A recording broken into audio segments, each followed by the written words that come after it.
Olá a todas e todos, muito bom dia. Olá novamente a todas e todas, agora para valer, começando aqui mais um encontro do Espaço da Cidadania. Bom dia, eu sou a Marinalva Cruz, sou secretária adjunta da Secretaria Municipal da Pessoa com Deficiência aqui da cidade de São Paulo. Sou uma mulher branca, tenho os cabelos castanhos, cortados um pouquinho acima dos ombros, tenho os olhos verdes, estou usando óculos, um fone de ouvido branco e uma camisa azul marinho, uma camisa jeans. Eu tenho 1,37 m de altura, sou uma mulher com deficiência e comigo está aqui também os intérpretes de Libras, o Vinícius e o Nicolas, que vai entrar também daqui a pouco. E eu já agradeço aqui a Unileu, a parceira, né, de sempre, que tem feito com que os nossos eventos sejam acessíveis a todas as pessoas surdas ou com deficiência auditiva, que são usuárias da língua brasileira de sinais. Então, Vinícius e Nicolas, muito obrigada por estarem aqui conosco. O Vinícius, ele é um homem de pele clara, ele usa uma camiseta preta, né, com o símbolo da Unileu de um lado do peito, né, do lado esquerdo, e do outro lado, aliás, desculpem, ele está com um crachá, é um crachá, né, Vinícius? Sinaliza para mim. É um crachá que eu acredito que seja o crachá da Unileu. Então, muito obrigada. Atrás do Vinícius tem uma parede clara e ele vai estar aqui conosco e vai, assim que o Nicolas entrar, eu também faço uma breve autodescrição do Nicolas, tá bom? Bom, começando aqui o nosso evento, eu gostaria já de dizer que depois este evento que está sendo gravado, ele vai ficar disponível também lá no canal do YouTube do Sindicato dos Metalúrgicos de Osasco, com Libras, como a gente já tem aqui, e também com legenda, isso vai ficar disponível lá no YouTube, tá bom? Então, quem perdeu hoje tem a oportunidade de acompanhar e depois aproveitem também e divulguem para os seus amigos, tá bom? Eu quero primeiro agradecer aqui pelo convite, pela oportunidade de estar aqui com vocês em mais um evento do Espaço da Cidadania. O evento, né, deste ano, o encontro deste ano, pretende reunir os parceiros do espaço para assistir uma entrevista com convidados super especiais, convidados do Brasil e também do exterior, e falando sobre a inclusão profissional das pessoas com deficiência, considerando o cenário internacional e o cenário nacional. O 13º encontro, ele foi organizado por 48 representantes de diferentes organizações que, unidos, né, todos esses parceiros, essas instituições, esses representantes, né, continuam aí unidos para fortalecer a inclusão profissional das pessoas com deficiência e garantir o cumprimento da Lei 8.213, de 24 de julho de 1991, que é mais conhecida aqui no nosso país como Lei de Cotas. Para iniciar esse nosso encontro, eu gostaria de chamar o Clemente, Carlos Aparício Clemente, né, responsável pelo Espaço da Cidadania, idealizador desse encontro, para fazer a abertura oficial do evento. Então, Clemente, seja muito bem-vindo, muito obrigada pela oportunidade de estar aqui com vocês novamente. Antes de iniciar a sua fala, eu gostaria também que você se autodescrevesse para os nossos participantes com deficiência visual. Então, com você a palavra, Clemente, seja bem-vindo. Oi, obrigado. Bom dia, Marinalva, bom dia, pessoal. Sou Clemente, pele branca, estou com uma camisa azul marinho, uma máscara, porque a Covid no Brasil está matando gente. Estou com uma máscara branca e azulada, de óculos, de cabelos grisalhos, que já denunciam a minha idade, de 64 anos. Tá? Gostaria de que todos sejam bem-vindos a esse encontro. Ele tem a missão de buscar e construir conhecimentos coletivos que reforcem a inclusão das pessoas com deficiência no trabalho. O encontro anual, normalmente, esse é o 13º ano, normalmente ele é voltado para ampliar o conhecimento das pessoas que estão dentro da rede, trabalhando em equipe de forma voluntária.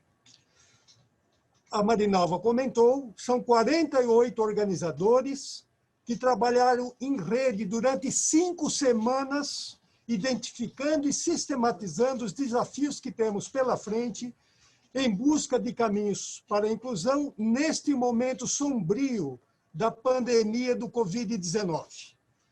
Os organizadores, os 48 organizadores, apoiaram e defenderam seus pontos de vista a partir de seu lugar de fala com a inclusão, quer seja na empresa, no sindicato, no governo, na escola ou em seus estudos e pesquisas. São pessoas que dedicam parte de seu tempo e conhecimento para a inclusão avançar. Estão à frente de programas de fiscalização, de contratação, de formação profissional, de empresas inclusivas, de sindicatos, de ação de sindicatos na prevenção de acidentes de trabalho e da luta pelo trabalho decente. São jornalistas, são especialistas em acessibilidade, estudiosos que compartilham conhecimento, nos orientam, fazem artigos, lançam livros, estão sempre dispostos a ajudar, respeitando o protagonismo da pessoa com deficiência. Os convidados que vamos conhecer daqui a pouco conhecem esse movimento coletivo. O Dr. Ricardo Tadeu já nos socorreu muitas vezes para enfrentamento de preconceitos praticados até por juízes. A Maribel Batista, da OIT, ficou uma semana inteira em São Paulo com seus pares da organização, da ACTRAVE, em março do ano passado, capacitando dirigentes de centrais sindicais para um novo olhar para a inclusão de trabalhadores com deficiência. O Peter, que conduziu a pesquisa da Organização Internacional do Trabalho, visitou o Espaço da Cidadania e o Memorial da Inclusão no final do ano passado, conhecendo vários parceiros desta caminhada. As pessoas que interagiram com o Dr. Ricardo, com a Maribel e com o Peter estão na organização deste encontro. Entre eles, o tradutor e a equipe que fez a divulgação da versão brasileira da pesquisa da OIT. Mas nós estamos atentos. Hoje, 18 de novembro, celebra-se o 2º aniversário da Lei de Cotas do Uruguai. Cecília e Martim, a partir de Montevidéu, que estão com a gente, sabem a importância desta data. Los hermanos estão de parabéns. Hoje, o jornal G1 soltou uma notícia antecipando o que eu vou comentar aqui. Vidas e empregos estão sob ameaças. Vidas e empregos importam. A pandemia do Covid-19 matou até agora no Brasil 167 mil pessoas, segundo o próprio governo federal. Além de matar, a pandemia reduziu 4% dos empregos de trabalhadores com deficiência. Foram 21.600 empregos a menos do que dezembro do ano passado. Em relação aos empregos existentes, em dezembro passado. E o estudo que o G1 soltou, que eu estou trazendo para nós, é a nota técnica realizada pelo DIESE, pela sua subseção da CUT Nacional, a partir de dados do CAGED, que é informações das empresas enviadas ao Ministério da Economia, de janeiro a setembro do ano passado. Então, nesse 13º encontro, a Marinalva, secretária adjunta da Secretaria Municipal dos Direitos da Pessoa com Deficiência de São Paulo, representa os anseios do grupo para este diálogo com os convidados. Muito obrigados a todas e todas que compartilham esta trilha pela inclusão. Bom encontro a todos e todas. Muito obrigado. Clemente, obrigada a você por mais essa, né, por promover mais um encontro e sempre estar aí trazendo reflexões no que diz respeito à empregabilidade, né, a garantia ao direito ao trabalho da pessoa com deficiência. Então, a você e a todas as pessoas que estão aqui na sala, né, que estão aqui com a gente na sala do Zoom, e todos os que estão nos acompanhando via Facebook, muito obrigada. Dando sequência aqui, eu gostaria de chamar o nosso primeiro convidado, o Peter Torres, que é da Inglaterra. Ele é consultor internacional na área de inclusão da pessoa com deficiência, é organizador da pesquisa Ação Sindical sobre o Trabalho Decente das Pessoas com Deficiência, um panorama mundial, que é uma pesquisa da Organização Internacional do Trabalho, né, da OIT, e ele também mantém um boletim de notícias internacionais sobre pessoa com deficiência. Peter, seja muito bem-vindo, é uma honra tê-lo aqui conosco. Gostaria de chamar também aqui para se juntar a nós a Maribel Batista, do Chile. Ela é especialista de atividades com os trabalhadores do escritório da Organização Internacional do Trabalho, da OIT, para o Cone Sul da América Latina. Maribel, também é uma honra tê-la aqui conosco nessa manhã, falando de um tema tão importante que é o trabalho da pessoa com deficiência, né? O direito ao trabalho da pessoa com deficiência. Um outro convidado também que vai se juntar a nós daqui a pouquinho é o Dr. Ricardo Tadeu.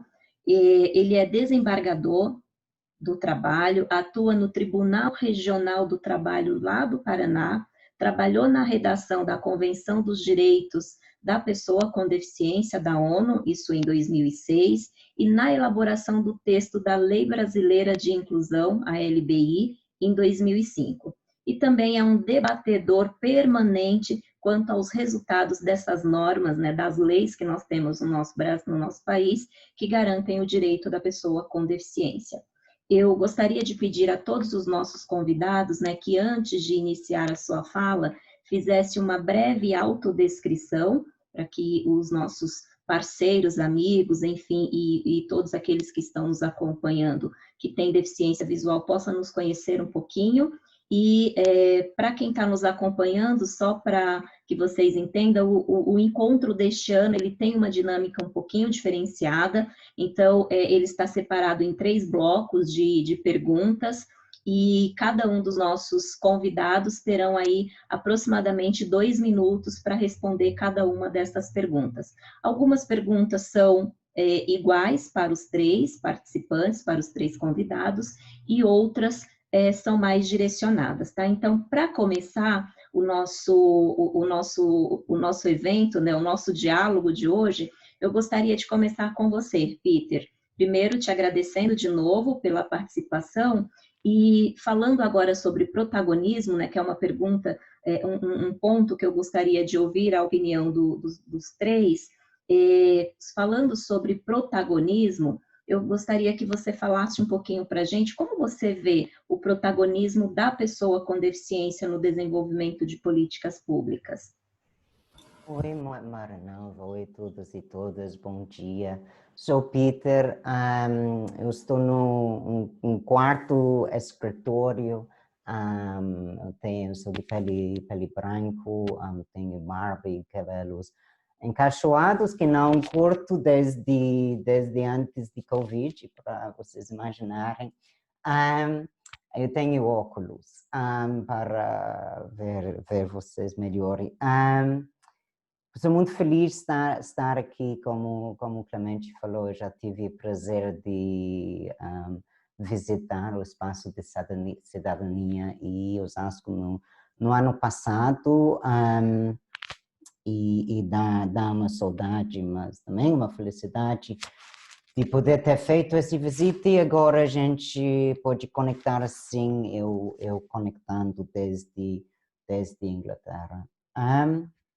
Agradeço, Marinalva, essa pergunta sobre protagonismo de pessoas com deficiência, que foi fundamental, como eu acho que a gente sabe, ninguém vai discordar. a gente viu esse ano que é muito longe de ser estabelecido, é muito longe de ser suficiente em todos os lugares. O mundo e cada país e organização e família tomou novos desafios profundos nesse ano, e as respostas dos governos nacionais em quase todo o mundo não envolveram a participação de pessoas com deficiência. Depois, com a sociedade civil, pessoas com deficiência, sendo individuais ou parte de organizações, levantou a voz, e a gente viu, e aí tem um pouco de reação, mas a gente viu mais uma vez esse ano. É só se a gente fala que que os nossos assuntos vão ser representados. Então, eu acho que não é novidade para ninguém aqui, mas chama muito a atenção. Não vou dizer mais através de conversa. Muito feliz de estar aqui com vocês, com colegas e amigos já conhecidos e pessoas e colegas para conhecer também. Obrigado, Marinalva.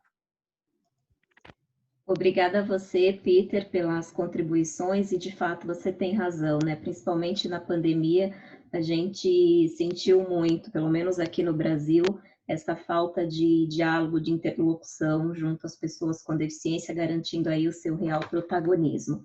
Antes de ouvir a Maribel, né, ouvir o que ela pensa a respeito da questão do protagonismo da pessoa com deficiência, eu gostaria de descrever aqui o Nicolas, que está com a gente agora fazendo a tradução em Libras.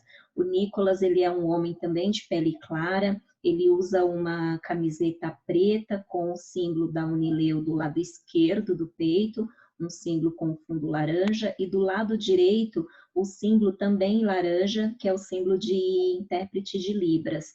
Ele tem barbas e cabelos castanhos e usa um fone de ouvido. Nicolas, muito obrigada por estar aqui conosco, viu? E atrás do Nicolas tem uma parede branca. Bom, o Nicolas, como eu já havia dito, ele vai ficar se revezando com o Vinícius, que eu descrevi anteriormente. E agora, Maribel, seja bem-vinda novamente, é uma honra tê-la aqui conosco. Eu gostaria de ouvi-la sobre protagonismo da pessoa com deficiência, né? Então, como você vê, né, essa participação, essa participação das pessoas com deficiência no desenvolvimento de políticas públicas.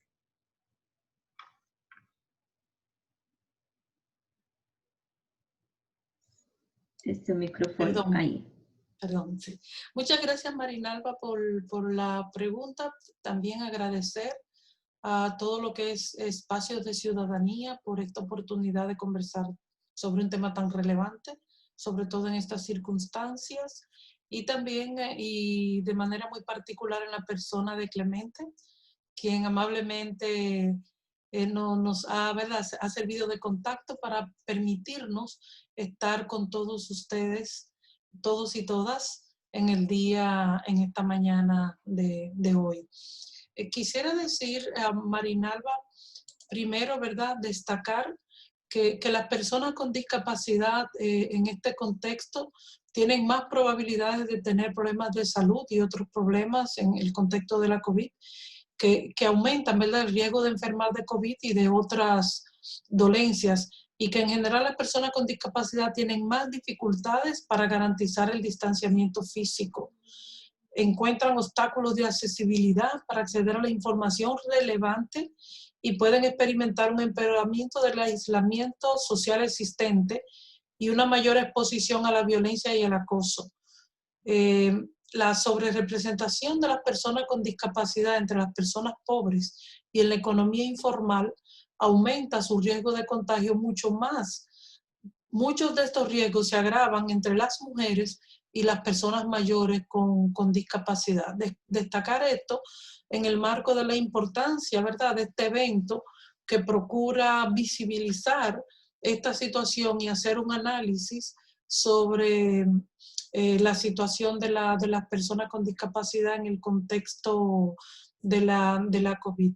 Como ustedes saben, la Convención de las Naciones Unidas sobre las personas con discapacidad dispone, ¿verdad?, de manera clara y precisa la importancia de la participación de las personas con discapacidad en el marco de todas las medidas que se deban tomar para garantizar los derechos humanos y por supuesto también laborales, acá desde la perspectiva de la OIT, de las personas con discapacidad. Fíjense que esto está planteado en el marco de la convención, en el marco de los principios generales de la convención, y también no solamente en el artículo número 3, sino también en el 19 y 26. Esto adquiere una especial relevancia porque la situación de las personas con discapacidad hay que analizarla en un contexto cambiante, donde tanto los derechos como otras situaciones pueden influir para este cambio. Por tanto, la participación activa, democrática y directa de las personas con discapacidad en las acciones que tienen que desarrollar los gobiernos es fundamental. Todo el principio, ¿verdad?, de que nada sobre nosotros y nosotros, que está establecido en la Convención, y también, por supuesto, en las normas de la OIT, sobre todo el convenio 159, aunque es un convenio dirigido más a la rehabilitación, que también dispone que toda la política, todas las actividades deben desarrollarse con una participación activa como sujeto de derechos y no como objeto de las personas con discapacidad y de sus organizaciones para garantizar que estas sean efectivas. Excelente, Maribel, super concordo com você. Não dá para desenvolver políticas públicas sem a participação de todas as pessoas, e nesse caso em especial, as pessoas com deficiência, né? Então, muito obrigada também por suas contribuições. Doutor Ricardo Tadeu, muito prazer tê-lo aqui conosco, viu? É uma honra estar aqui mediando uma mesa com pessoas tão ilustres e falando, né, com o senhor, que é uma pessoa que eu admiro muito pelo trabalho, pelo profissionalismo e pela pessoa que o senhor é. E dando sequência aqui, eu gostaria também de ouvi-lo, né, sobre, né, a sua opinião sobre o protagonismo da pessoa com deficiência no desenvolvimento de políticas públicas. Seja muito bem-vindo e a palavra é sua.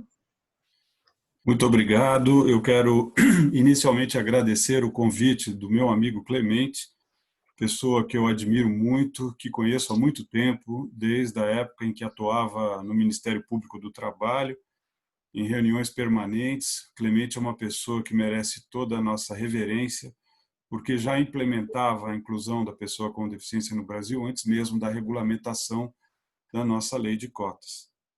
Então, o convite do Clemente me honra muito. Gostei muito de ouvir a Maribel, o Peter também, prazer conhecê-los. Marinalva, não me lembro de tê-la conhecido ainda. De qualquer forma, é um prazer também conhecê-la. Bem, sobre o protagonismo da pessoa com deficiência, ele é essencial, porque ele está contido no próprio espírito da Convenção de Direitos da ONU. Essa convenção, e eu pude testemunhar isto, foi escrita integralmente por pessoas com deficiência e somente por elas. Daí o lema, Nothing About Us Without Us. De fato, esse é o primeiro tratado internacional efetivamente elaborado em consenso, que é também muito difícil, sabemos disso. Foi construído um consenso mundial entre pessoas com deficiência e somente por elas. Os diplomatas da Organização Internacional das Nações Unidas apenas referendaram a vontade dessas pessoas, nossa vontade. E o que está na essência dessa ideia da Convenção da ONU é exatamente o conceito de pessoa com deficiência, porque essa foi a mola mutável, mutante. Primeiro, a Convenção estabelece que é um conceito em constante elaboração, em constante mutação, e que ele concilia os impedimentos físicos, mentais, intelectuais ou sensoriais das pessoas com deficiência com as barreiras que as sociedades possam lhes impor. Isso é fundamental, porque agora se supera o aspecto meramente médico da deficiência, que colocava a pessoa numa posição passiva, e se transforma o conceito de pessoa com deficiência para uma posição ativa da pessoa com deficiência, na medida em que ela reivindique a remoção de barreiras que a sociedade lhe impõe. No Brasil, nós temos uma estrutura muito interessante sobre o protagonismo das pessoas com deficiência, que são os conselhos, Conselho Nacional de Direitos da Pessoa com Deficiência, conselhos estaduais de direitos de pessoas com deficiência e os conselhos municipais, todos eles com função deliberativa acerca da política pública para pessoas com deficiência. Esses conselhos são compostos por representantes dos governos, do Poder Executivo, nesses 3 níveis, e por representantes da sociedade civil, justamente aquelas organizações que representam as pessoas com deficiência. Então, do ponto de vista estrutural, o Brasil tem uma organização bastante eficiente. Algumas críticas se podem fazer. Na verdade, o que se nota é que o Poder Executivo, nas diversas instâncias, tem, de alguma forma, cooptado a atuação desses conselhos, de alguma forma limitado a atuação desses conselhos, porque eventualmente angariam aliados entre a sociedade civil, e isso acaba desequilibrando a atuação que se pretendia paritária nesses conselhos.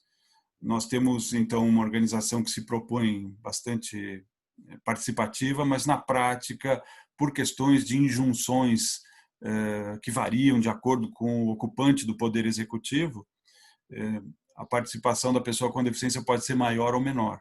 De qualquer forma, ninguém discute mais no Brasil acerca da importância de se ouvir a pessoa com deficiência.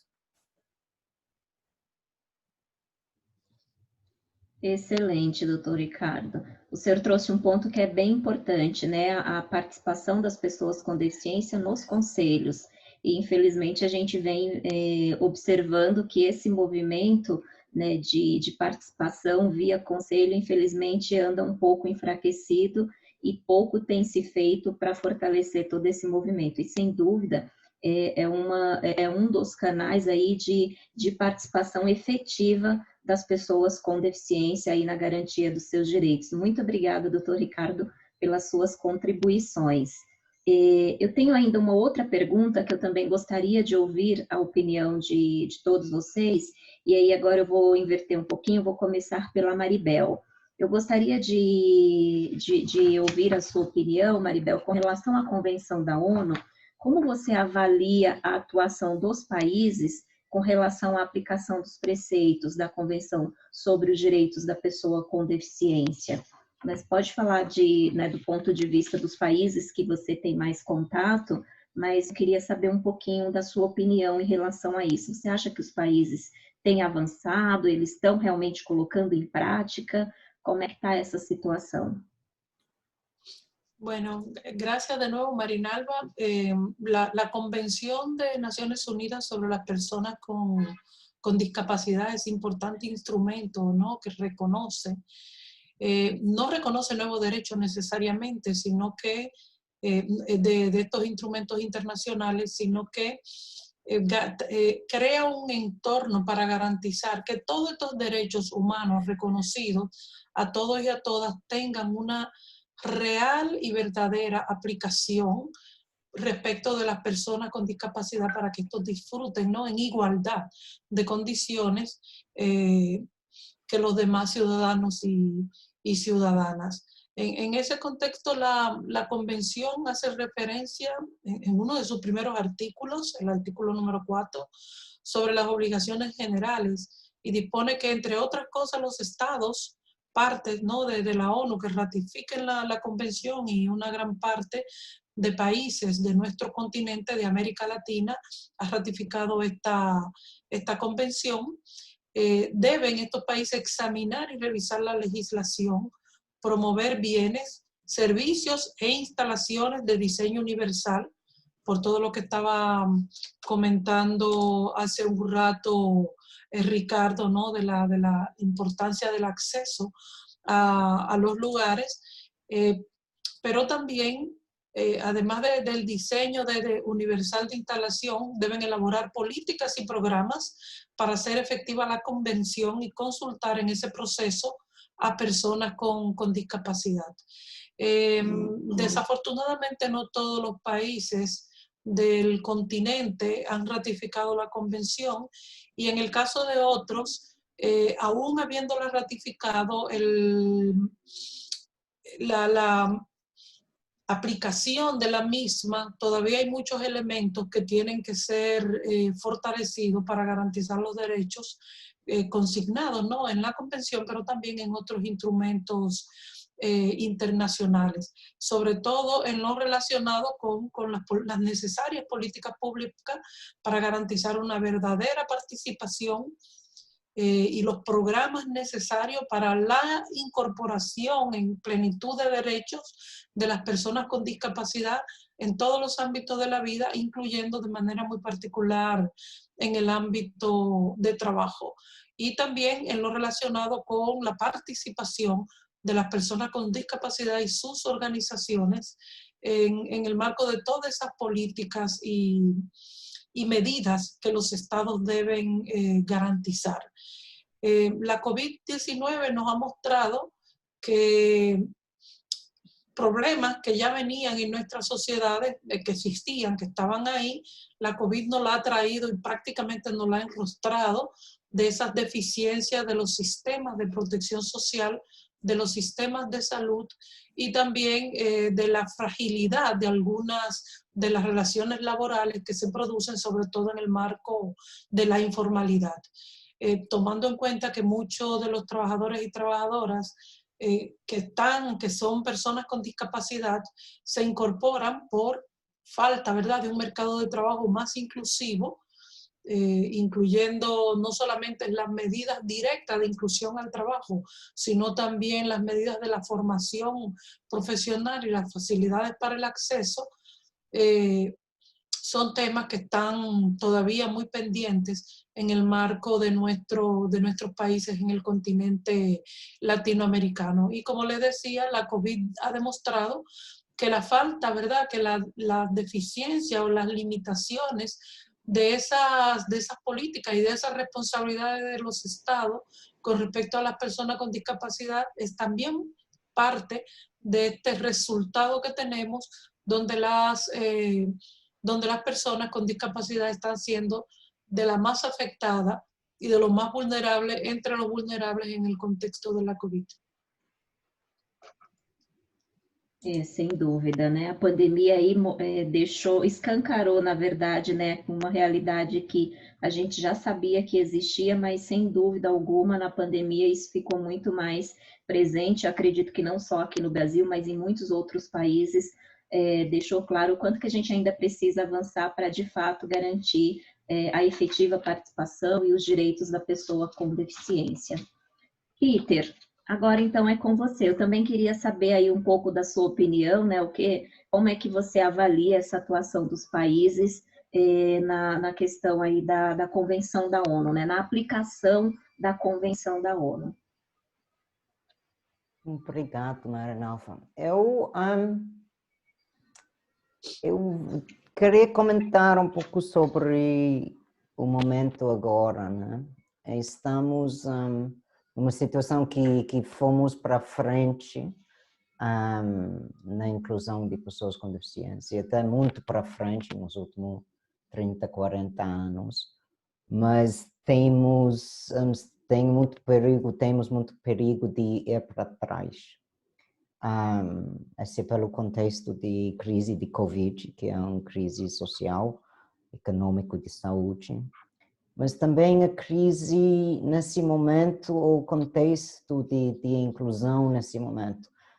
Eu acho que ninguém sabe melhor de vocês no Brasil dessa situação, que a sociedade foi na direção de direitos humanos e inclusão e estabeleceu várias normas e estruturas. E depois tem essa resposta contracorrente, né? Eu quero ver a situação de direitos de pessoas com deficiência nesse contexto. Sobre a convenção em si, é uma das convenções talvez que foi ratificada mais depressa pelos países no mundo inteiro. E até vocês podem ver e até me chama muita atenção o Brasil, que conheci quando eu estudei no Brasil, pelo 2010.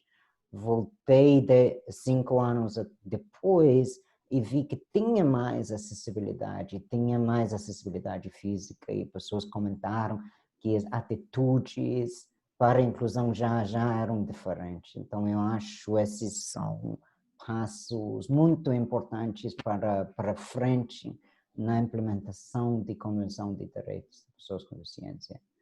Mas todo mundo diz que siga, ninguém siga, né? Falando simplesmente, não tem nenhum país que está seguindo totalmente a convenção, que é uma convenção que quer muita coisa, né? E estabelecer os direitos de pessoas com deficiência precisa mudar muita coisa, não só de acessibilidade, mas de igualdade frente à lei, de capacidade legal, da situação de instituições e educação inclusiva e etc. E esse ano, com a crise de Covid, nos mostrou brutalmente que não estamos lá. E nos países que tem os dados, que são muito poucos, a gente pode ver que pessoas com deficiência foram desproporcionalmente afetadas pela Covid e não teve resposta suficiente, não teve ação para garantir os nossos direitos nas ações de governos pelo mundo inteiro. Eles não seguiam a Convenção de Direitos de Pessoas com Deficiência. Na resposta a uma crise, você tem que ser inclusivo. Os direitos não são só para quando tem sol, né?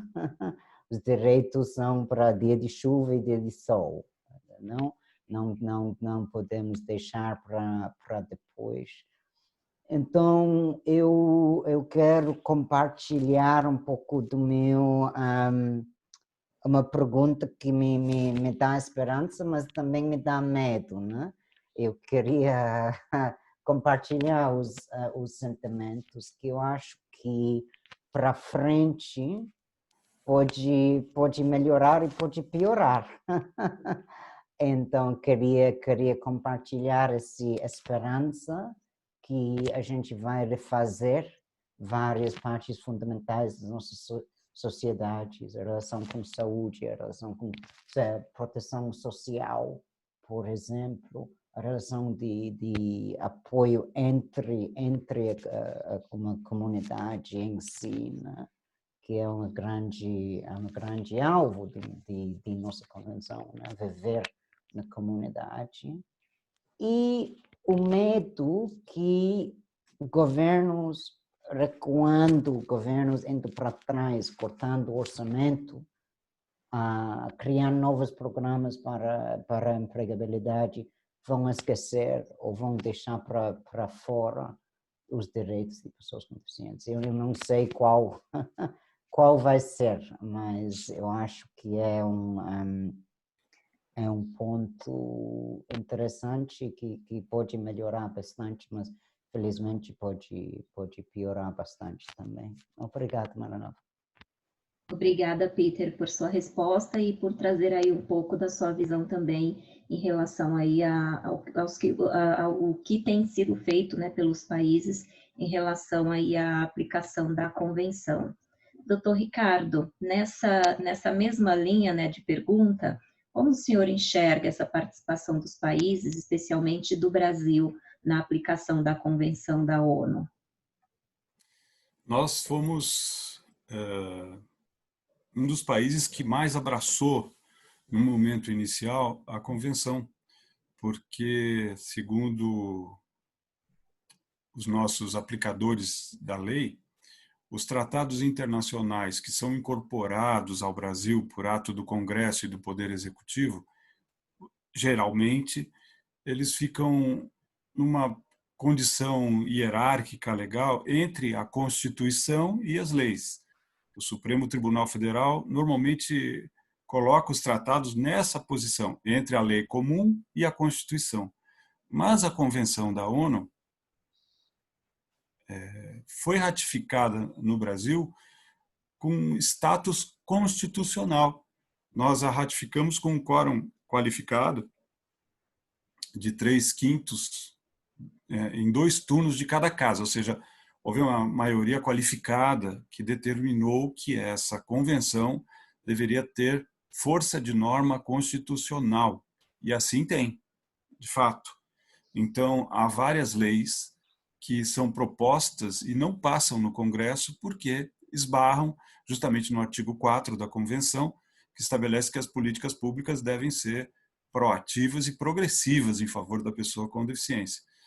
No entanto, apesar de tudo isso, agora, no momento atual, estamos tendo um retrocesso, uma ameaça muito séria de retrocesso, porque o Poder Executivo Central tem uma visão absolutamente restritiva do Estado, quer dizer, há uma permanente ação de diminuição dos poderes do Estado e, portanto, de apoio a ações liberais, no sentido econômico. Se quer um Estado mínimo no Brasil. Esse é o ponto central da política governamental.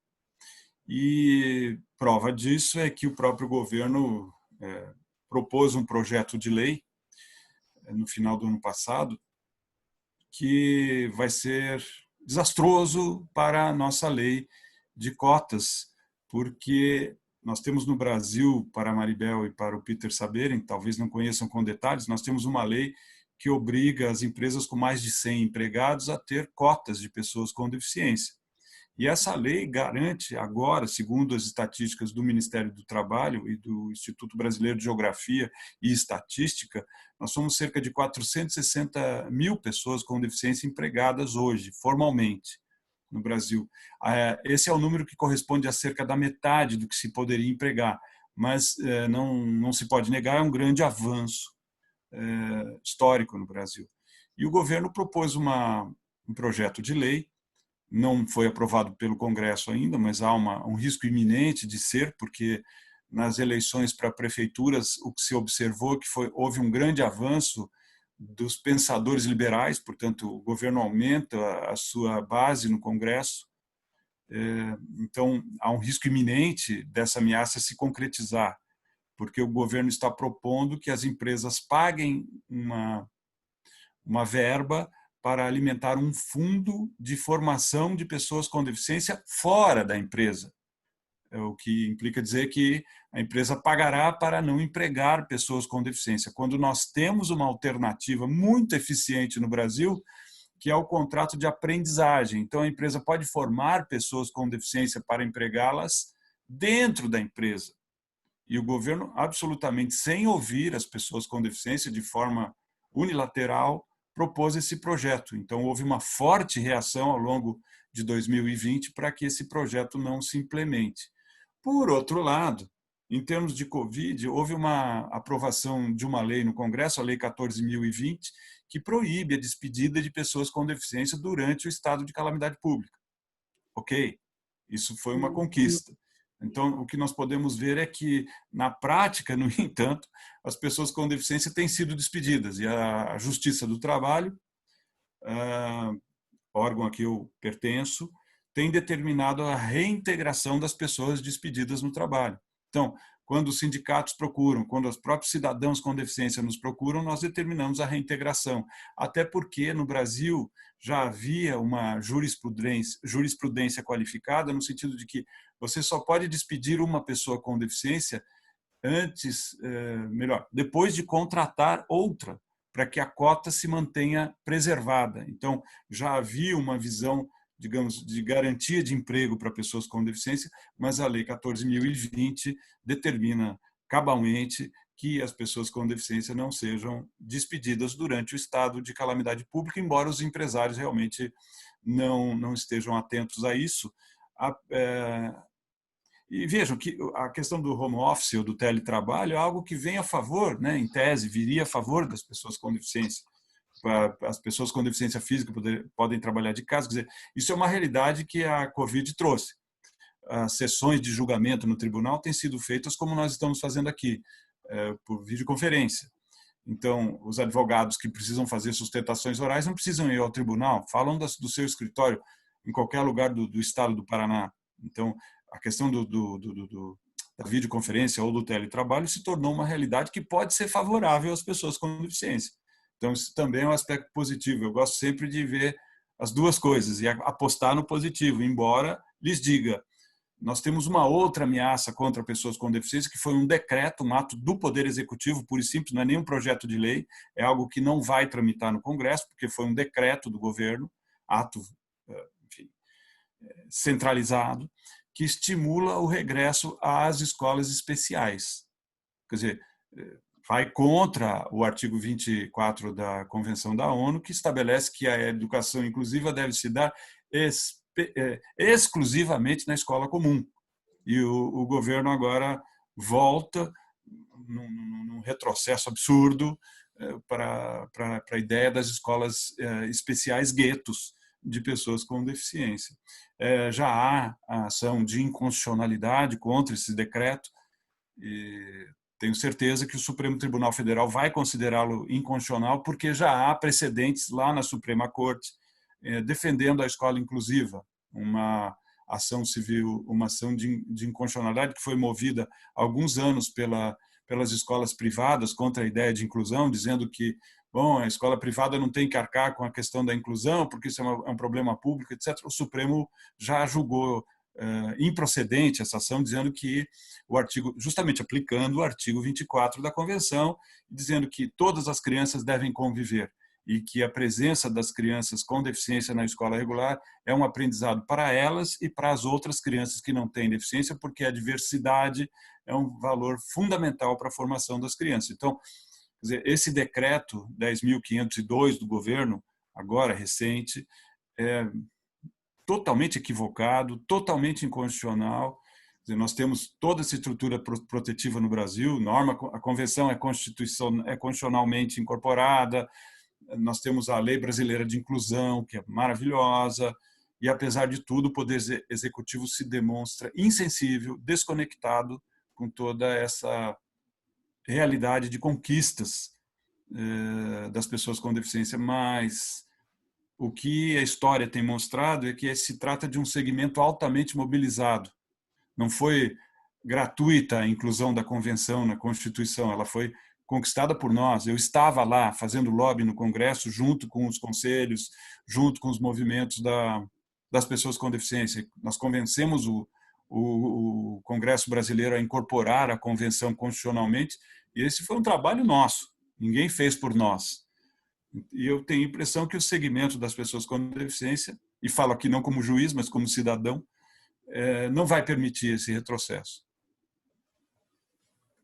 Excelente, doutor Ricardo, e eu acho que é isso que a gente precisa, né? Estar sempre atento, até porque sem educação inclusiva, como é que a gente garante o direito ao trabalho? Na empresa, o trabalhador... Se tivéssemos educação inclusiva, me perdoe, Marinalva, se tivéssemos educação inclusiva, não precisaríamos da lei de cota, tenho certeza disso. Exatamente. Porque os empresários conheceriam o potencial das crianças todas, né? Eu tenho certeza. Exatamente. A base de toda a transformação social está na escola. Concordo plenamente, doutor Ricardo, e por isso que esse decreto é mais um absurdo, né? Como é que a gente segrega na escola e depois quer garantir a inclusão no mercado de trabalho? Realmente a gente precisa, né, continuar aí se unindo e de forma mais fortalecida para que absurdos como esse sejam... Precisamos acompanhar o trâmite da ação que foi proposta, ação de inconstitucionalidade que foi proposta pela rede, e pedir que participemos como amicus curiae, ou seja, que entidades de pessoas com deficiência sejam ouvidas em audiências no Supremo Tribunal Federal. É hora de fazer pressão política direta lá no Supremo Tribunal Federal. Concordo Eu plenamente, tenho uma certa porque limitação, porque eu sou juiz, então eu preciso, enfim, eu tenho já uma pequena dificuldade de participar da ação partidária. Eu não posso, por determinação legal, os magistrados não podem fazer política partidária.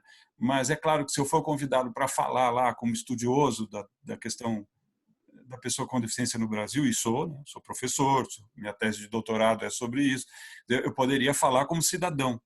Então, seria muito interessante que houvesse uma audiência pública lá no Supremo Tribunal Federal para questionar esse decreto vergonhoso. Me desculpem, eu fico realmente irritado com esse decreto do governo. E, enfim, é necessária uma ação política veemente, forte, direta, no Supremo Tribunal Federal. sem dúvida, e vamos aproveitar agora esse movimento todo, né, e fortalecer cada vez mais essas discussões, porque as pessoas precisam entender o que um decreto dessa natureza implica no desenvolvimento não só pessoal, mas profissional também do indivíduo, do cidadão Marina, com deficiência. me permita, também o projeto 6159, que está parado na mesa da presidência, esse que vai permitir que as empresas paguem e mantenha as pessoas fora da empresa, ele tem uma grande chance de ser aprovada, porque, como eu disse a você, como observamos estatisticamente agora nas eleições municipais, o Centrão, que é a força básica do governo agora no Congresso, que é uma tendência liberal contrária, por exemplo, aos interesses da pessoa com deficiência, em tese, tudo indica, né? Tá forte. Quer dizer, essa base de apoio está muito forte e, portanto, a hora que o presidente da Câmara perdeu o mandato, vai acabar o mandato de presidente da Câmara do Rodrigo Maia, esse projeto vai tramitar lá e pode ter certeza que vai ser aprovado e vai ser aí sim, vai ser um nocaute na lei de cotas. Então nós também não podemos deixar, temos aí que agir antes que ele seja aprovado, porque depois arguir a inconstitucionalidade é mais difícil. Enfim, se a gente puder evitar que esse projeto seja aprovado, existe lá na Câmara a Frente Parlamentar de Defesa da Pessoa com Deficiência, que é presidida pela deputada Tereza Nelman.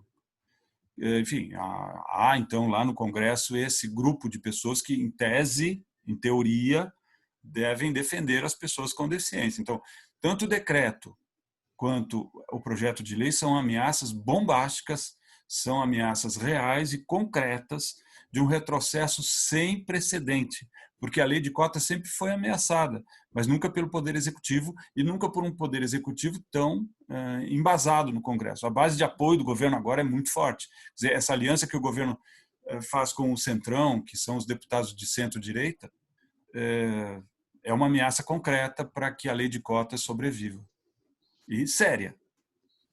E o que nos preocupa muito mais, né, vindo dessa natureza. Bom, e aí falando exatamente sobre a atuação do governo, empresas e sindicatos, o nosso próximo bloco de questões aqui, de perguntas, é exatamente sobre essa atuação do governo, de empresas e de sindicatos. Né, lembrando que cada um tem, de novo, aí um tempo de considerações das suas respostas, do seu ponto de vista. E para começar esse bloco, eu gostaria de fazer uma pergunta já para Maribel, em relação às recomendações, a convenção e também as recomendações. Então, eu queria que você trouxesse aqui para a gente, Maribel, como é que você avalia a atuação dos países com relação à aplicação da Convenção 159 e da recomendação 168 da OIT, da Organização Internacional do Trabalho. Gracias, Marinalva. Primero que todo, quisiera hacer referencia, ¿verdad?, que estos instrumentos internacionales tienen la posibilidad tienen marcos para fiscalizar que los países cumplan con los compromisos que han adquirido por la ratificación, tanto en el marco de la Convención sobre la persona con discapacidad, pero de manera muy particular en el marco del sistema normativo de la OIT. En ese orden, el convenio 159 sobre rehabilitación de las personas con discapacidad, que bueno, tiene otro nombre que no voy a mencionar acá, que no nos gusta,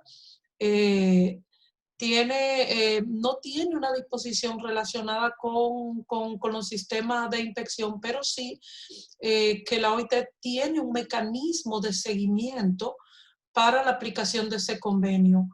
Yo quiero hacer referencia a que en el 2014, la OIT le hizo comentarios a 2015-2014, la OIT a través de la Comisión de Expertos en Aplicación de Convenios y Recomendaciones le hizo comentarios a Brasil sobre la aplicación del convenio 159 que Brasil ha ratificado, al igual que 24 países de América Latina. El convenio es un convenio con amplia ratificación, tiene 84 ratificaciones, ¿no? Y fíjense que los comentarios que le hace la OIT a través de la Comisión de Expertos en Aplicación de Convenios y Recomendaciones destaca los comentarios que a su vez mandó la organización del sector empleador denominado la CNI, sobre el tema de que se le hace difícil contratar personas con discapacidad en el marco de la ley 13.146 por la poca disponibilidad de personas con discapacidad para desempeñar ciertas funciones, lo que va ligado, por supuesto, a los temas de formación, también una deficiencia en el marco de su acceso a los mecanismos de formación profesional. Luego, antes de eso, en el 2014, la Comisión de Expertos le hizo comentarios a Brasil sobre la aplicación del convenio 159 a propósito de unos comentarios enviados por el Sindicato de Trabajadores de Hoteles y Restaurantes, que hacía referencia a la necesidad de integrar, ¿verdad?, las personas con discapacidad en el mercado abierto del trabajo. Fíjense que son dos comentarios, uno de los empleadores y uno de los trabajadores, que la Comisión de Expertos destaca. Me llama mucho la atención que no hay mucha referencia, solamente es la del 2013, pero que es publicado en el 2014, de ese comentario que envió el Sindicato de Trabajadores de Hoteles. Entonces, creo que aquí hay un punto sobre el cual las organizaciones de personas con discapacidad, conjuntamente con las personas con las organizaciones sindicales, que son los que tienen participación en el contexto de los mecanismos de control de la OIT, pudieran participar de manera más activa y visibilizar esa realidad que nos contó recientemente Ricardo, de esa situación que tienen, y visibilizarlo en esos informes de la Comisión de Expertos. Tanto en el convenio 159, que toca mandar comentarios ahora en el año, no tan rápido, ¿verdad?, en el año 2024, pero previo a ese está el convenio 111, que como ustedes saben es un convenio fundamental sobre la no discriminación y la igualdad de oportunidades y de trato, sobre el cual también la OIT a Brasil le ha hecho una serie de recomendaciones dirigidas a garantizar la aplicación de la ley, como el número de la ley 2000, perdón, a veces pierdo los números, wow, los números de la ley 13.146, y la Comisión de Expertos, no en el marco del convenio 159, sino en el marco del convenio 111, que es el convenio de la no discriminación, le hace una serie de señalamientos a Brasil. Reconoce los avances, por supuesto, de los derechos que consigna la ley 13.146, pero también destaca que hay otros elementos que hay que mejorar, y la Comisión pide que se hagan esfuerzos para promover la igualdad de oportunidades de las personas con discapacidad, fundamentalmente en lo que respecta a su integración en el mercado de trabajo. Lo mismo también en el marco de la Política Nacional de Igualdad, la comisión de expertos también de la OIT le hace señalamiento a Brasil en ese sentido. También hay un informe general, que fue el informe general de hace 7 años ya sobre los derechos fundamentales, donde a nivel general de los países del mundo, y por supuesto de América Latina, se reconoce que han habido progresos, ¿no? En el marco del reconocimiento de los derechos fundamentales de las personas con discapacidad, pero también que a pesar de que esos progresos ha alcanzado, todavía existen lagunas en la legislación y la necesidad de que varios países incorporen la protección jurídica contra la discriminación basada en la discapacidad, que muchas veces no cubre el tema del empleo o también el tema de los despidos, de la ruptura de la relación laboral. Lo que quiero llamar la atención y concluyo con esto es que están esos marcos ahí en el contexto de la OIT para dar seguimiento al convenio 111 que a Brasil le corresponde en el 2022 y también del convenio 159, bueno, que los comentarios faltan todavía unos cuantos años más, de la importancia de una participación activa de las organizaciones sindicales, que son los que tienen mandato, facultad para interactuar en este contexto del tripartismo de la OIT, ¿verdad? Y los mecanismos de control, pero que puede haber una alianza entre las organizaciones de personas con discapacidad con las organizaciones sindicales y ahí poder mandar unos comentarios lo más potentes posible para visibilizar en el marco de la OIT todos esos señalamientos que hizo Ricardo sobre la falta de aplicación de la ley y por ende entonces incluye la violación a disposiciones del convenio 159 y de la recomendación 168, por supuesto, pero de manera muy particular del convenio también 111, que es el convenio sobre la no discriminação. Excelente, muito obrigada novamente pelas suas contribuições. E dando sequência aqui, eu gostaria de perguntar agora ao Peter. Né? Peter, você acredita, né, na sua opinião, os governos atuais, eles têm investido em inclusão e em acessibilidade para as pessoas com deficiência? Você acha que estamos avançando, que a gente está estacionado ou que a gente está em um retrocesso, né? Ou seja, a gente, ao invés de progredir, estamos regredindo. Qual a sua opinião? Como é que você vê isso? Obrigado, Maranello. É muito bom escutar de Dr. Ricardo e Senhora Maribel para entrar mais nesses contextos. Acho que o Dr. Ricardo já falou muito bem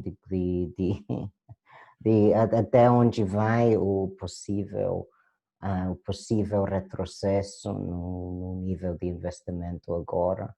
Eu vejo, já toquei um pouco como vejo a situação atual e levantei essa pergunta para o futuro. Para entrar mais no assunto de emprego e empregabilidade de pessoas com deficiência, eu acho que esse momento a gente está vendo um choque para o mercado laboral em geral e vai ter que precisar, vai precisar muito investimento para reforçar e retomar as nossas economias. Então, e pessoas com deficiência têm que estar dentro disso. Minha preocupação é que sempre tem essa ideia, sempre vem e volta e a gente vence, mas depois volte de novo que deficiência quer dizer incapaz de trabalhar, né? Eu tenho medo que os investimentos no mercado laboral podem retomar essa ideia, que a gente vê que mesmo que a gente estabeleça que é um direito para trabalhar, que pessoas com deficiência podem trabalhar com toda a produtividade, que esse é um ganho tanto para a empresa quanto para a pessoa com deficiência. Essa ideia sempre sempre volte. E como o Dr. Ricardo citou, no Brasil tem uma forma atrás da atuação do governo atual, essa ideia voltando, né? Então, eu acho que esses investimentos em inclusão têm que ser bem direcionados a facilitar e empoderar pessoas com deficiência a entrar no mercado laboral comum, né? Como a gente já falou sobre educação, a educação tem que ser na escola com todo mundo, né? Emprego é a mesma coisa. Então, já teve investimento nessa possibilidade, mas essa é uma forma mais específica de minha esperança e medo para o futuro. A esperança é que, depois dessa crise, vamos retomar novos sistemas de proteção social, de promover emprego e de mercado de trabalho, e é uma chance colocar direitos de pessoas com deficiência na base disso e a ideia de produtividade de pessoas com deficiência na base disso. Mas o risco é do retrocesso, o risco é sair da crise e voltar para esse papo, que eu vou dizer uma coisa que é feia, mas a gente escuta muito. Pessoa normal não tem emprego, então por que dá emprego para pessoa com deficiência? Então, essa é uma palavra feia, né? A pessoa normal. Mas a gente sempre escuta isso num contexto de crise econômica. Não importa o país, é sempre... Tu vai lá e vamos trabalhar a empregabilidade de pessoa com deficiência. Por quê, né? A gente tem que mudar essa atitude e canalizar um investimento na inclusão que está em risco, de já estava num retrocesso acontecendo, está em risco de um retrocesso maior. Então, esse é talvez um ponto mais específico. Eu vi uma pergunta no chat que alguém colocou que será que na Europa eles solucionaram tudo através com acessibilidade, linda e inclusão e tal, e não é a resposta.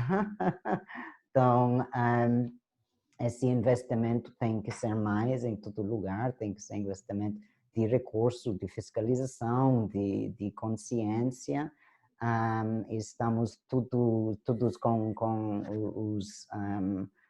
os mesmos desafios em contextos diferentes. Obrigado, Marla. Concordo plenamente, Peter. Eu acho que tem que, não só no governo, né, mas eu acho que na iniciativa privada também, uma visão que precisa mudar é essa coisa do custo e do investimento. Quando trata-se de pessoa com deficiência, todo mundo acha que é um custo, né, e não um investimento, mas quando é para uma situação que envolve pessoas, trabalhadores sem deficiência, o ponto de vista é o contrário, né, ver como um investimento. E tem que ser um investimento também quando a gente fala de pessoas com deficiência. Bom, eu quero só avisar vocês que a gente já está caminhando aqui para o finalzinho do nosso evento, faltam apenas alguns minutos, e tem muitas perguntas aqui, tanto no chat quanto no Facebook, o pessoal também tem se posicionado. Eu sei que não vai dar tempo de responder todas, mas eu vou tentar fazer o máximo aqui de perguntas ainda que a gente puder dentro desse tempo que nos resta. E aí eu queria perguntar, dentro dessa questão do investimento, doutor Ricardo, né, em acessibilidade, né, em adaptação, em tecnologia assistiva, o senhor acredita que as empresas têm investido o suficiente em acessibilidade, tecnologia assistiva, adaptações razoáveis? Tem alguma experiência boa que o senhor gostaria de compartilhar conosco? Ou alguma questão muito negativa também? Não sei, né? Como é que o senhor tem visto, tem observado, acompanhado essa situação? Olha, na medida em que houve fiscalização do cumprimento da lei de cotas, quando o Ministério Público atua, ou quando o Ministério do Trabalho e Emprego atuava, quer dizer, o governo também é importante registrar isso como até uma observação para nossos convidados, nossos amigos do Chile e da Inglaterra, que nos acompanham nessa mesa. O governo também está desmobilizando o sistema de fiscalização do trabalho, que a OIT sempre consagrou como um modelo exemplar. A fiscalização do trabalho no Brasil, a Fiscalia Laboral no Brasil, sempre foi muito utilizada como exemplo, e ela está sendo sistematicamente assim, desaparelhada. Quando os auditores se aposentam, não há reposição. Então, realmente, isso já vem de algum tempo para cá, né? A desmobilização da fiscalização do trabalho. Então, assim, quando havia essa fiscalização, eu observava, eu atuava no Ministério Público naquela época, até 10 anos atrás, 11 anos atrás, a gente via que as empresas investiam muito em acessibilidade por causa da obrigação de cumprir a lei de cotas, das multas que se cobravam, né? Então, as empresas que efetivamente incorporaram isso, eu sou testemunha disso, viram na inclusão de pessoas com deficiência altos ganhos, porque, dados os equipamentos necessários, as pessoas com deficiência produzem tanto ou mais que as outras pessoas, dependendo do talento individual de cada um. Mas não há dúvida de que, feita a adaptação necessária, a pessoa com deficiência produz tanto quanto qualquer outro trabalhador. E o ganho que as empresas têm tido foi reconhecido por todas as empresas com as quais eu trabalhei, porque a inserção de pessoas com deficiência nas equipes estimula os colegas. O exemplo que a pessoa com deficiência representa, o exemplo de autossuperação, de autodeterminação, tem sido muito positivo. Os empresários, todos com os quais eu trabalhei, deram esse testemunho. A produtividade da empresa aumenta. Os surdos na linha de produção, por exemplo, são muito mais produtivos do que pessoas que ouvem, porque eles se concentram, eles têm uma acuidade visual muito grande, justamente pela linguagem corporal que utilizam. Então, na linha de produção, muitas empresas que inseriram surdos precisaram aumentar os intervalos, porque a produtividade aumentou de tal forma que havia risco das pessoas terem lesões osteomusculares. Então, os surdos aumentaram em todas as empresas que entraram.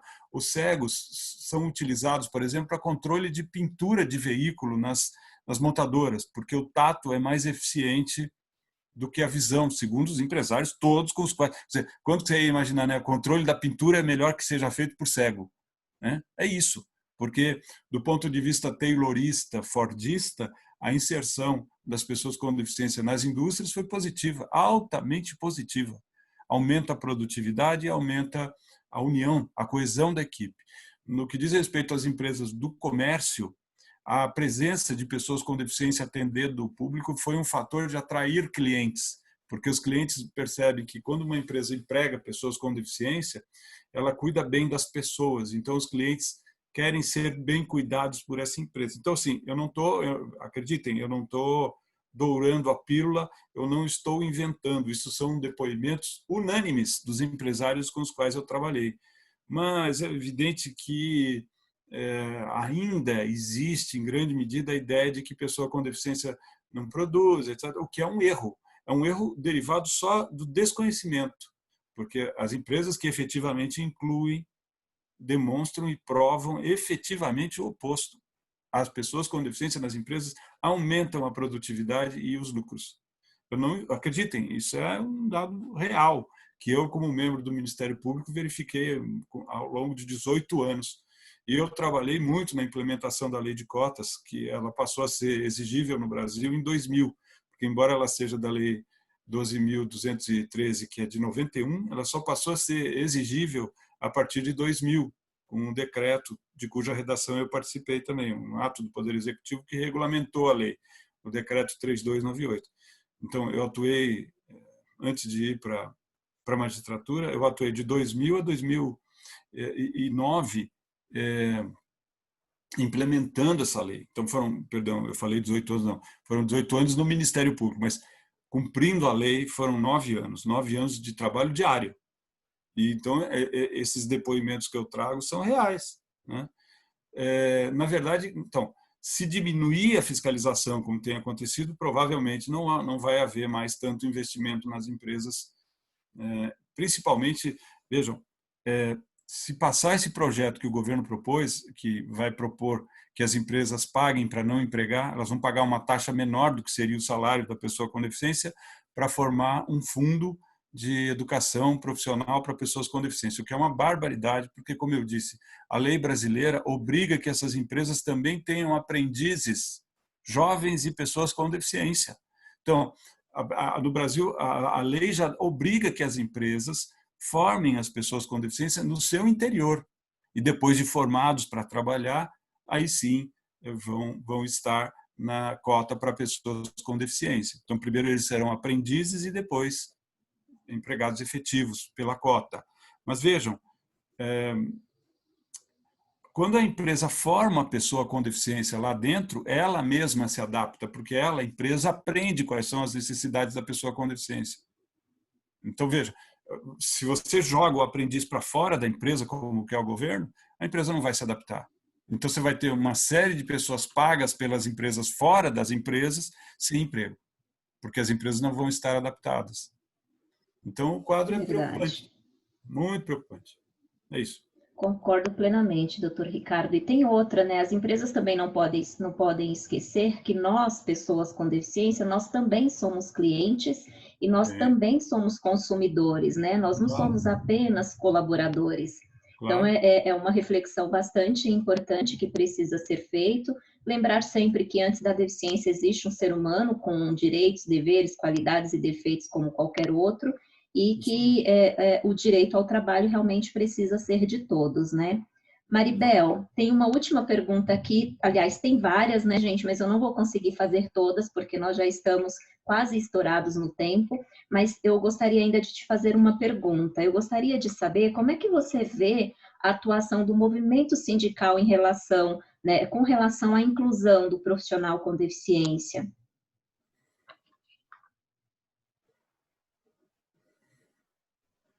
Perdón, estaba sin el micrófono. Okay. Gracias, Marinalva. Bueno, la discapacidad puede integrarse plenamente y así se demostró en un estudio que hizo la ACTRAF con nuestro querido Peter Fremling, ¿no? A la cabeza, de que puede integrarse plenamente en las actividades sindicales en las actividades básicas y prioritarias de los sindicatos.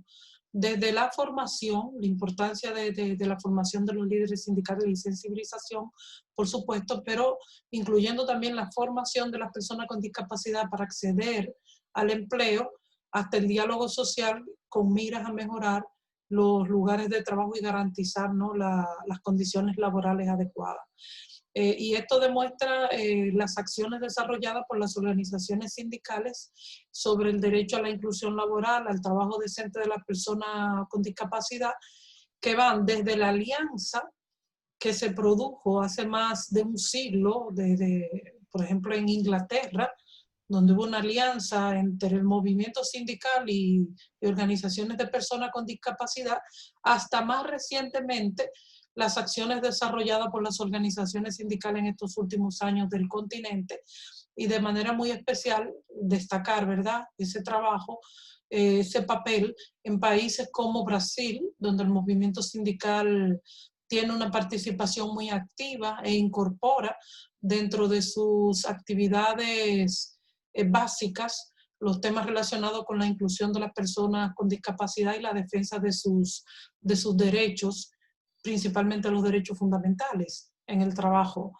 Entonces, países como Brasil, con los sindicatos metalúrgicos, con la UGT, con la CUT, con Fuerza Sindical, o sea, hay un trabajo importante, activo, de las organizaciones sindicales en Brasil en este tema, también en Argentina y en Uruguay, un poquito más incipiente en Chile, pero también ya es un tema que está incorporado. Y es muy importante todo esto, y en Brasil se destaca porque tienen disposiciones incorporadas en la negociación colectiva, que es una herramienta poderosa, ¿verdad?, para ir introduciendo los cambios necesarios para garantizar la igualdad de oportunidades y de tratos de todas las personas, incluyendo las personas con discapacidad.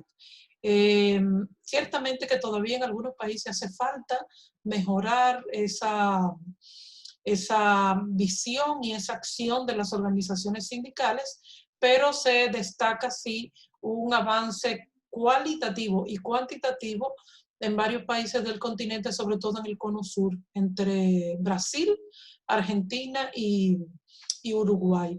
Yo quisiera destacar, porque ya estamos cerrando, Marinalva, y no quisiera que nos fuéramos sin decir esto. Como ustedes saben, este año fue suspendida la conferencia de la OIT y el Consejo de Administración se celebró de manera virtual.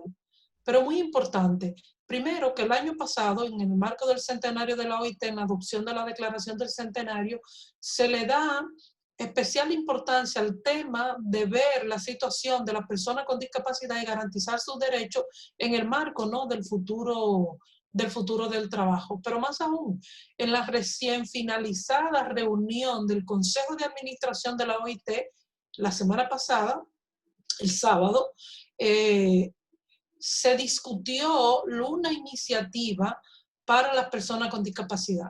Entonces, esto es un tema muy importante donde las organizaciones sindicales están participando y que ojalá fortalezcan, ¿verdad?, a nivel de todos los países para ir bien fuerte a esa discusión que se va a dar una segunda con más fuerza el próximo año, para en el marco de la OIT ver si será necesario la adopción de un nuevo convenio, pero para delinear todo lo que es la política de la OIT dirigida a garantizar la igualdad de oportunidades y los derechos fundamentales de las personas con discapacidad. También, y con esto cierro, que para el informe general, que era este año, se tenía que presentar este año 2020, pero por la situación de la COVID también se pospuso. Todavía se va a presentar los resultados del informe general sobre las políticas de cuidado, sobre el tema de los cuidados de las personas. Entonces, creo que este informe nos va a dar mucha luz acerca de cuál es la situación de los países y cuáles serían las medidas más idóneas para continuar en esta lucha. Entonces, invitarlos, ¿verdad?, a darle seguimiento a esa discusión fuerte en la OIT ahora sobre las personas con discapacidad, esa nueva iniciativa, y también a ese informe que va a salir publicado y que, no sé, yo creo que ya se cerraron los plazos ahora en septiembre, pero que vamos a tener esos nuevos insumos ahí a principios del próximo año, en febrero del año 2021. Aí cierro. Obrigada, Maribel. Nossa, quanta informação, né? Infelizmente, o tempo passa tão rápido que Sim. a gente acaba, né, ficando sempre com esse querendo mais, ouvir mais, enfim, e aprender cada vez mais com as experiências, né? Tanto do Brasil, mas de outros países também. Para nós, aqui no Brasil, é super importante essa visão um pouco mais ampla. Nós já estamos estourados no tempo, mas eu ainda quero fazer uma pergunta antes da gente seguir para as considerações finais. Todo esse processo, né, tem, de tudo que a gente já trouxe aqui de informação, de ponto de vista, tem uma questão que eu julgo muito importante, que é a avaliação, né, a CIF, a avaliação biopsicossocial, e que tem muito a ver com todo esse processo de empregabilidade, de inclusão da pessoa com deficiência. E nesse sentido, Peter, eu queria, né, que você trouxesse um pouco para a gente, né, da sua visão, da sua experiência, com relação à CIF e o modelo biopsicossocial, quanto os países têm avançado com relação a essa caracterização da pessoa com deficiência. Você tem alguma experiência positiva para destacar nesse processo de avaliação biopsicossocial? Obrigado, Marinalva. Obrigado no sentido que eu estava pensando, a gente até poderia pular, é uma pergunta super técnica, mas é bom tocar nesse assunto. Eu quero contextualizar esse assunto. O desafio em termos de identificar pessoa com deficiência, o que é uma deficiência, quem é uma pessoa com deficiência, é um desafio de sair de um modelo médico que buscava só doença, condição, tal, que está errado, para um processo de identificação que tome em conta a situação social e o funcionamento da pessoa e as coisas que a gente entende pelo modelo social de deficiência estabelecida na Convenção e em muitos outros lugares. Eu acho o modelo biopsicossocial, que é não exatamente um conceito brasileiro, mas essa aplicação na lei é uma boa jogada, uma linda jogada brasileira. Mas eu acho que fundamentalmente o desafio continua, porque se a deficiência vem dos lugares e contextos sociais, você precisa entender os lugares e contextuais para fazer a identificação. E é muito difícil, eu acho, fazer um sistema nacional consistente, sem corrupção, sem excluir pessoas com deficiência. Que esse é o problema com grande parte de processos para identificar quem é deficiente, quem não é deficiente, é que pessoas com deficiência vão cair por fora, ou pelo processo de sistema, ou pela vontade da pessoa que não quer se identificar, ou pelos outros motivos. Por exemplo, aqui na Inglaterra tivemos problemas que o lugar de assessment para identificação não era acessível. Então, tudo bem, parabéns aos envolvidos, né? Mas esse não é um problema único à Inglaterra. Já esse é um problema até que a gente poderia antecipar em muitos lugares. Então, eu não estou corrente com o processo de implementação de modelo biopsicossocial no Brasil, mas eu queria dar outro contexto também, que muitas vezes a gente não precisa identificar pessoa com deficiência.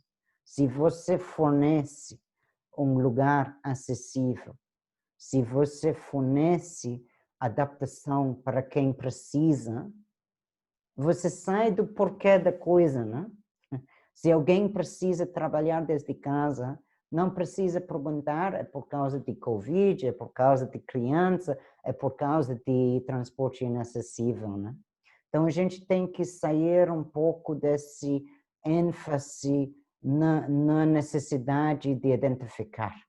Eu queria jogar essa provocação e também, como eu falei antes, a gente tem que sair de ideia implícito ou explícito que deficiência quer dizer não conseguir trabalhar. Esse é o fundamental e sempre temos perigo de cair nela novamente. O modelo biopsicossocial em teoria é uma bela maneira de sair desse modelo, mas uma implementação consistente é bastante difícil, quanto no Brasil, quanto nos outros países. Obrigado, Marinal. Excelente reflexão, Peter. De fato, se todos os lugares, né, forem acessíveis, se nós, pessoas com deficiência, independente da deficiência, se nós conseguirmos estar, participar, enfim, ter acesso a tudo que as outras pessoas têm nos mesmos espaços, com certeza a gente não precisaria falar de um modelo específico de avaliação, tampouco de lei de cotas ou de qualquer outra coisa que seja meio direcionada às pessoas com deficiência. Bom, gente, eu já quero aqui agradecer muito a participação de cada um de vocês. Foi uma honra estar aqui com vocês, falando de um tema que eu adoro, que é mercado de trabalho, que é empregabilidade e pessoas com deficiência. Como eu disse, nós já estamos estourados no tempo, mas eu queria pedir a cada um de vocês, né, em 1 minuto, um pouquinho menos, se possível, que fizessem as suas considerações finais, e depois disso eu quero chamar também uma pessoa super especial para encerrar esse nosso evento. Então, para começar aqui as considerações finais, eu gostaria de ouvir o senhor, Dr. Ricardo.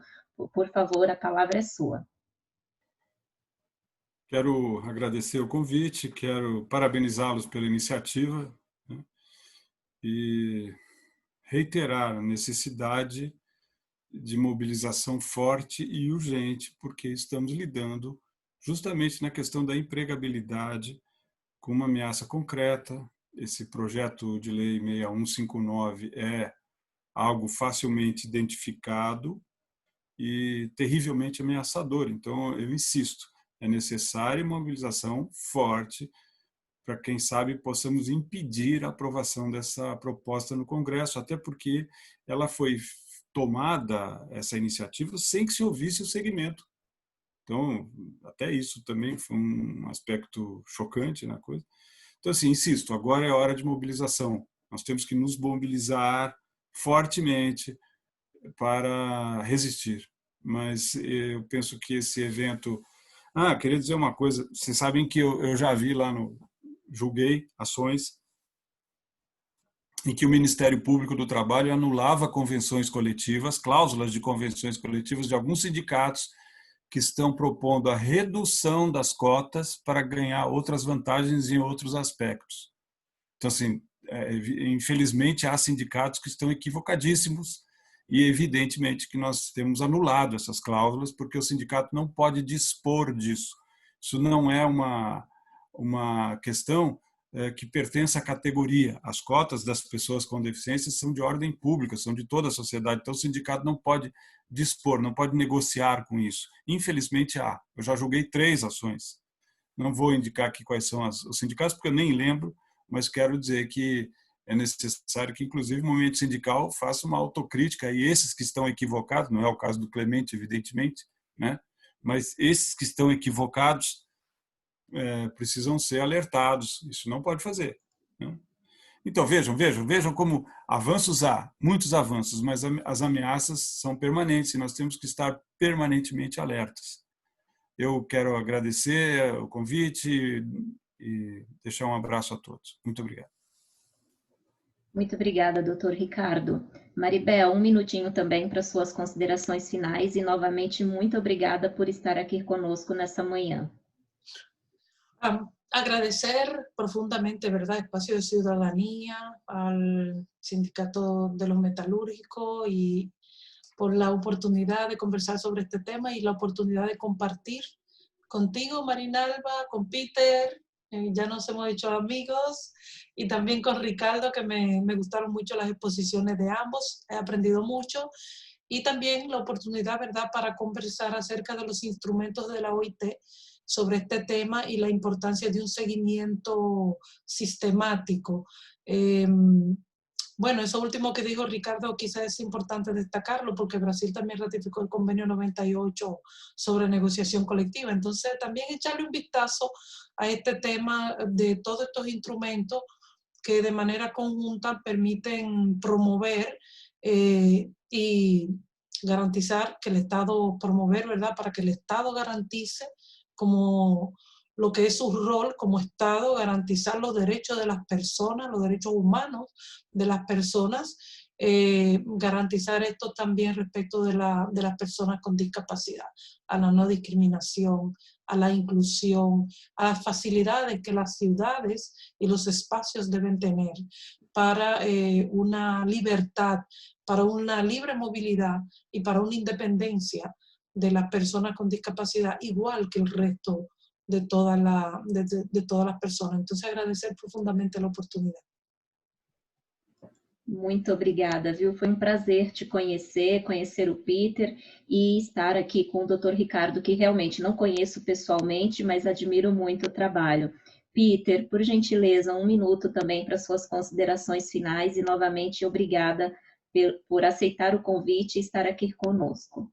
Obrigado você, Marinal, e vocês, e os intérpretes, e toda essa equipe que fez esse evento. A minha reflexão é que estamos em tempos difíceis.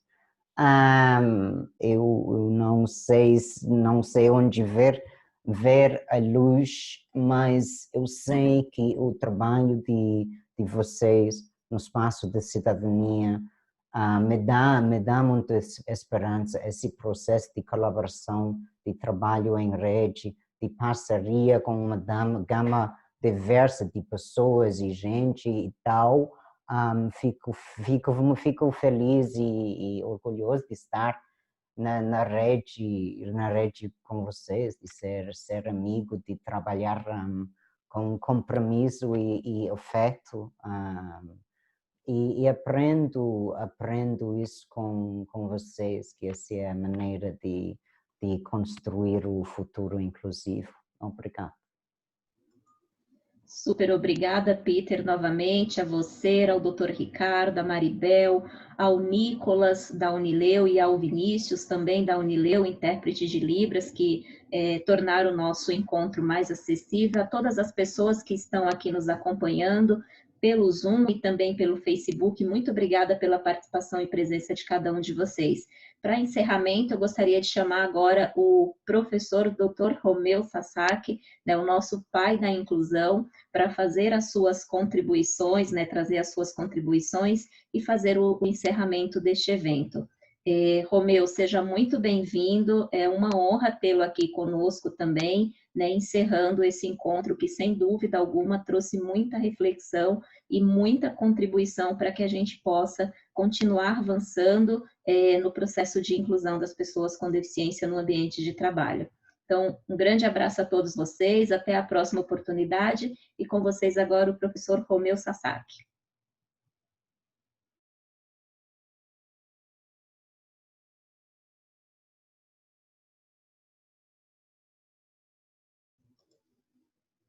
Professor Romeu?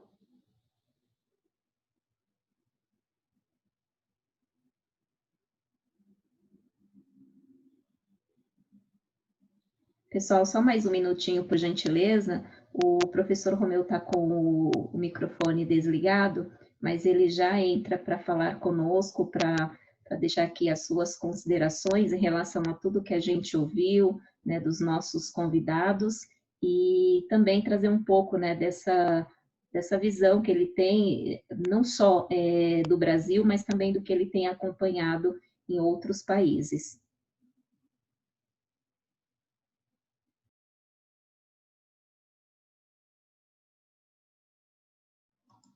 Pronto, o Romeu já está aqui conosco, seu microfone ainda está desligado, Romeu, mas fique à vontade. Bom, agora está tudo ok, seja bem-vindo e a palavra é sua.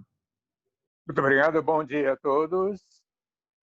Cada minuto que vivenciamos hoje, no 13º Encontro Anual do Espaço da Cidadania, foi proveitoso, interessante e, acima de tudo, educativo para todos nós, inclusive para mim.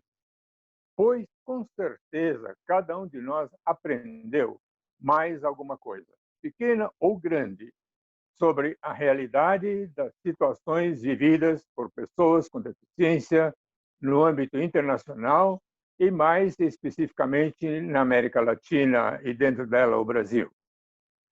E o Brasil, que é um país de tamanho continental, com mais de 220 milhões de habitantes, e que tem duas ameaças bombásticas apontadas contra as pessoas com deficiência, que são o projeto de lei 6159 do ano passado e o decreto 10.502 deste ano, conforme bem nos relembrou veementemente o Dr. Ricardo. Portanto, muito oportunamente, as valiosas contribuições trazidas por Peter Fleming, Maribel Batista e Ricardo Fonseca, contribuições informativas e conceituais de 3 profissionais do mais alto gabarito, que atuam solucionando as questões cruciais referentes aos direitos das pessoas com deficiência e, por conseguinte, referente à qualidade de vida de vários milhões de pessoas com deficiência nos países referidos neste encontro. Peter, Maribel e Ricardo foram escolhidos com rigorosos critérios por 48 pessoas em sucessivas reuniões online para o enorme desafio de abordar algumas das questões que nos têm preocupado muito. E, obviamente, os 3 convidados especiais acabaram de corresponder plenamente e com brilhantismo às nossas expectativas mais elevadas. Portanto, em nome do Espaço da Cidadania, agradeço a Peter Fleming, a Maribel Batista e a Ricardo Fonseca por ter nos brindado com as suas contribuições significativas. Parabenizo coletivamente as 48 pessoas que planejaram a vitoriosa programação do 13º Encontro Anual do Espaço da Cidadania e parabenizo os 2 intérpretes da Unileu. Considero, então, encerrado o 13º Encontro Anual do Espaço da Cidadania. Muito obrigado a todos e um bom dia.